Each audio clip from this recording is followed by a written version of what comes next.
pray that you send forth your Spirit to be here with us, Lord. I pray that you, like we've heard about tonight, that you just put your super on my natural, Father. I pray that you just send forth your Spirit right now, Lord, to penetrate the hearts that are here, Lord. I pray that you put a guard over my mouth and only allow the words to come out, Father, that you want to come out. The words, Father, that you have, Lord, to touch lives, and the words, Father, that you have to change lives, Father, because all it takes is one word from you, Lord, to change a life. I know that, Lord, because you did that for me, and what you'll do for me, Father, you will do for anybody. So I just pray, Lord, that the words that you send forth tonight will change lives not only here, Lord, but it will be taken from here to change lives on the outside as well, Lord. We love you so much, Daddy, and I just pray that you just guide every word that comes out of my mouth. In Jesus' name, amen.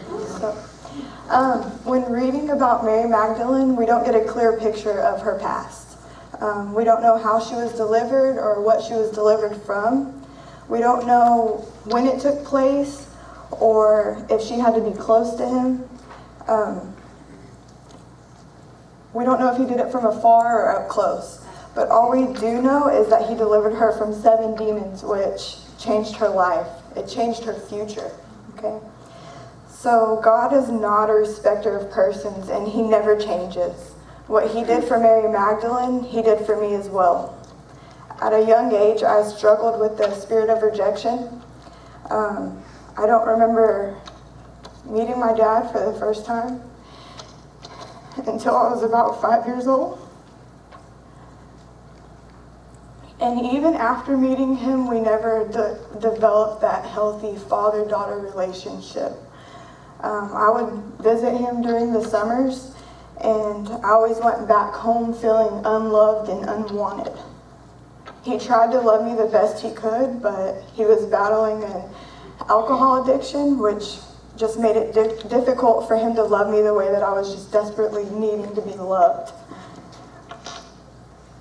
I was always really happy to go back home to my mom because she was my everything. She was my comfort. She was everything for me. She was the only positive influence that I had in my life. She married a man when I was about 7 years old. He accepted me and my little sister as his own. And things went really well for us for a little while. They had my little brother and things were good.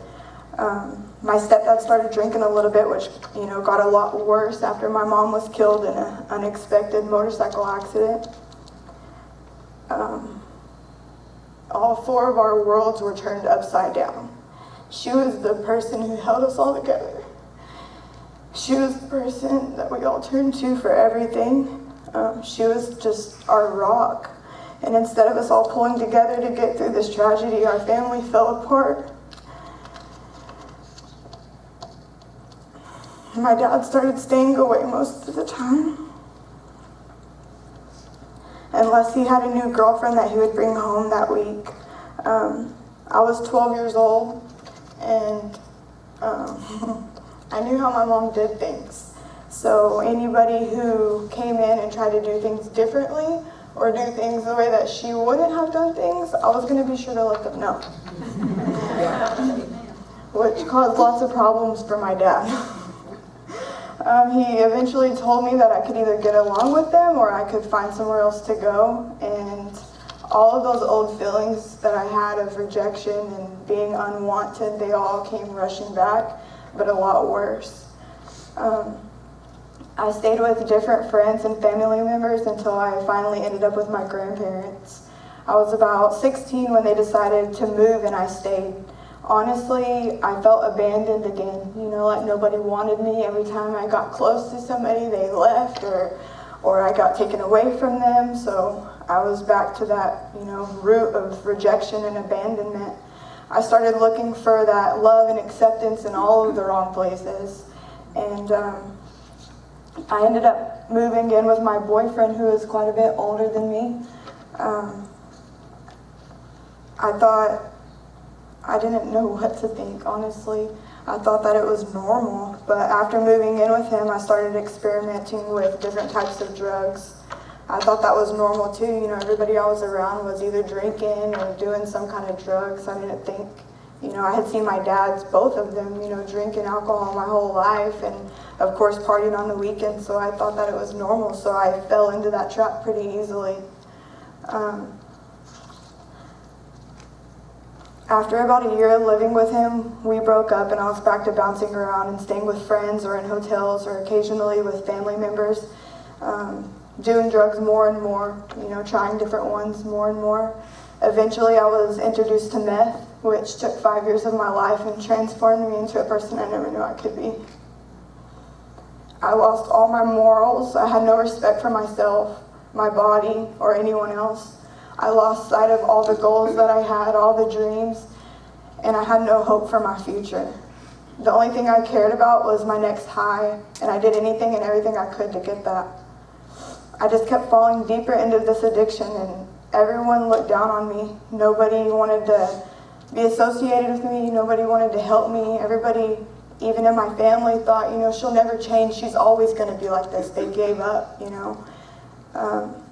They tell me now, that they were waiting around for a phone call to think that, I was in jail or I was dead, one of the two. They would go months, sometimes even years without hearing anything from me. The last year of my addiction, I remember the clearest. I remember being so miserable. I was depressed. I hated everything I was doing. I hated the person I was. I just didn't know how to get away from it. I didn't know how to just break free. I didn't know how to be any different, I tried a couple times to move away or to get away from the people, but it would always come back to me. It would always find me, or I would find it. I tried with everything in me to get clean multiple times.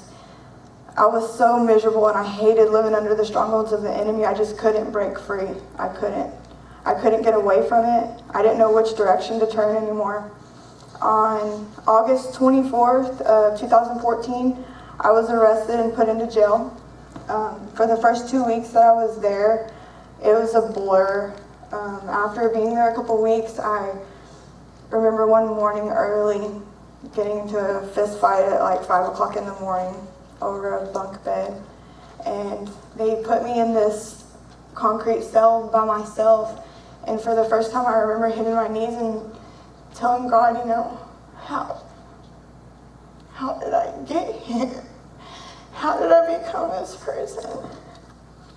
How do I get away from it, I remember telling him, I've tried everything I can to change my life. I've tried to get away from it and I can't do it. Every attempt had failed.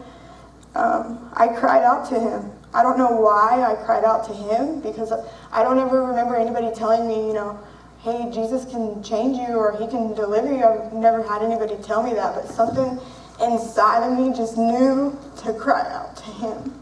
And that's what I did.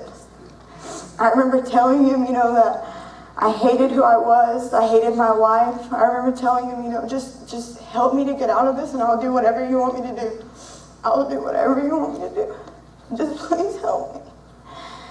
I'm here to tell you that just like Mary Magdalene, Jesus delivered me. The result of my deliverance was the same as Mary Magdalene's. It took me down a completely different path than the one I lived on for so long. And when I say a completely different path, I don't mean, some things are still the same, but a couple of things have changed. I mean a completely different person. I mean a complete change.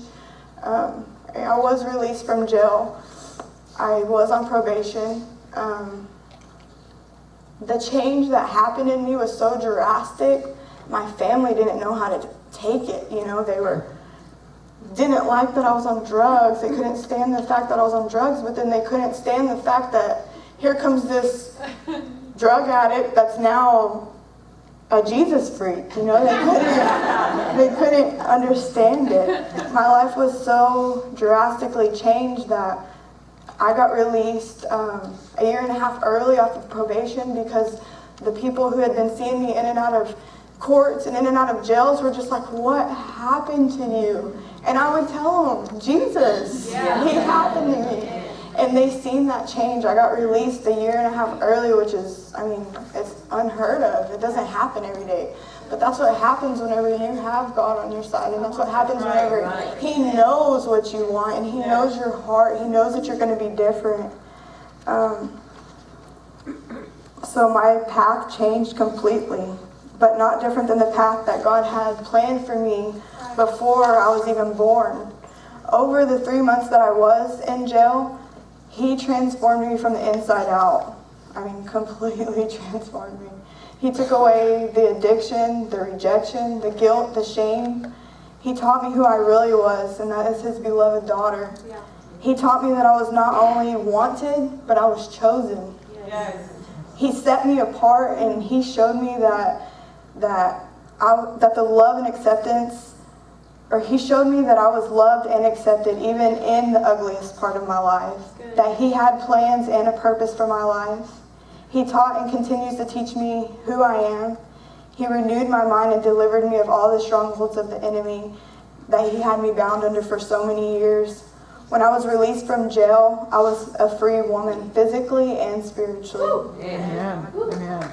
But like Mary Magdalene, I had to leave behind my friends. I had to leave behind places. I had to leave behind habits, hangouts, and even some of my family members. But the Lord is also faithful, and He is a God of restoration. Yes. He restored back relationships that I never knew could be restored back to me, some of them better. And then He also helped to guide and lead me to be who He created me to be. People that I didn't have in my life, growing up, my mom was taken from me. He placed women in my life to guide and lead me down the path that He wanted me to go down. I may not have had a dad who loved and cared for me or loved me the way that he wanted, that I wanted to be loved. But He placed men in my life to love me the way that God loves me and to teach me what a real dad is supposed to love like. He just completely, every season of my life when I'm like, Lord, what do You want me to do? How am I supposed to do this? He'll place a complete stranger into my life to just speak into me or teach me, show me, here, baby girl, this is what you need to do. Here, this is where you need to go. And I'm like, okay, Dad, okay, I'm right here. Like Mary Magdalene, Jesus delivered me from my past because He had great plans for my future. One of those great plans is to help others get free as well, by pointing them straight to Him, the one who will deliver and save them as well. You too are somewhere in the future from where you began. Turn to your neighbor and say, look what the Lord has done.